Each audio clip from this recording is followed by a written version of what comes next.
Josué le chapitre 14, du verset 6 jusqu'au verset 14. Moïse, serviteur de l'Éternel, m'envoya de Kadesh Barnéa pour explorer le pays. Et je lui fis un rapport avec droiture de cœur. Mes frères qui étaient montés avec moi découragèrent le peuple. Mais moi, je suivis pleinement la voie de l'Éternel, mon Dieu. Et ce jour-là, écoutez bien, Moïse jura en disant: le pays que ton pied a foulé sera ton héritage à perpétuité, pour toi et pour tes enfants, parce que tu as pleinement suivi la voie de l'Éternel, mon Dieu. Maintenant, voici, l'Éternel m'a fait vivre comme il l'a dit. C'est ainsi que Caleb a eu jusqu'à ce jour Hébron pour héritage, parce qu'il avait pleinement suivi la voie de l'Éternel. Moïse les avait envoyés comme espions. Ils étaient 12 pour aller voir la configuration de la ville et venir leur faire un rapport. Et parmi les 12, 10 ont fait un rapport négatif. 10 ont dit c'est impossible. 10 ont dit le territoire est imprégnable.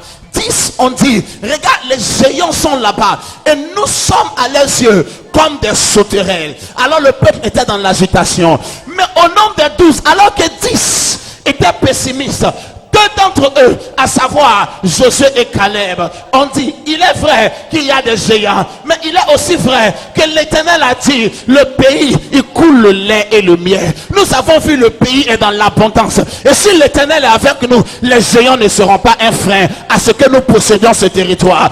Alors Moïse était dans la joie, Moïse était heureux, et il a appelé Caleb. Il dit ce territoire de Hébron t'appartiendra comme héritage pour toi et pour tes enfants. Il y a deux raisons qui ont justifié que ce territoire lui soit assigné. La première raison, c'est que alors que tout le monde a regardé et a dit c'est impossible, tout le monde a regardé et dit Dieu ne tient pas ses promesses, tout le monde a regardé et a dit Dieu nous a emmenés ici pour mourir parce que les géants vont nous détruire. Caleb a dit l'Éternel est avec nous, ce territoire nous sera accordé. Pourquoi a-t-il fait cette déclaration? Il a vu ce que les autres ont vu. Ce qui a effrayé les autres, il avait aussi vu la même chose. Ce qui avait traumatisé les autres, il avait aussi vu la même chose. Ce qui avait découragé les autres, il avait aussi vu la même chose. Mais regarde, l'interprétation de ce qu'il avait vu était différente de l'interprétation des autres. Il a expliqué pourquoi il a donné cette interprétation. Il dit parce que j'ai pleinement suivi la voie de l'Éternel. Alléluia.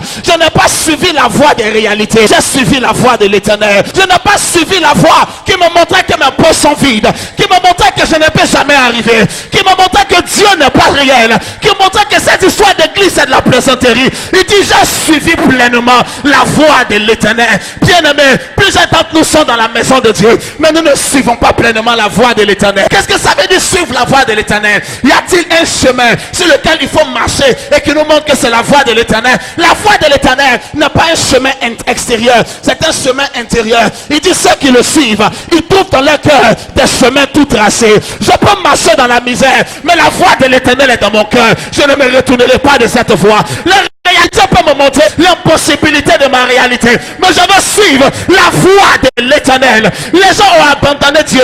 Mes amis ne viennent plus à l'église. Mes soeurs m'ont appelé. Est-ce que tu ne vas pas quitter l'église là? Regarde, tu vas vivre le problème. Mais moi, j'ai suivi la voie de l'Éternel. Pendant d'autres ont suivi la voie de ceux qui racontent. Pendant que d'autres ont suivi la voie de ceux qui critiquent. Pendant que d'autres ont suivi la voie de ceux qui dénigrent. Moi, j'ai suivi pleinement la voie de l'Éternel.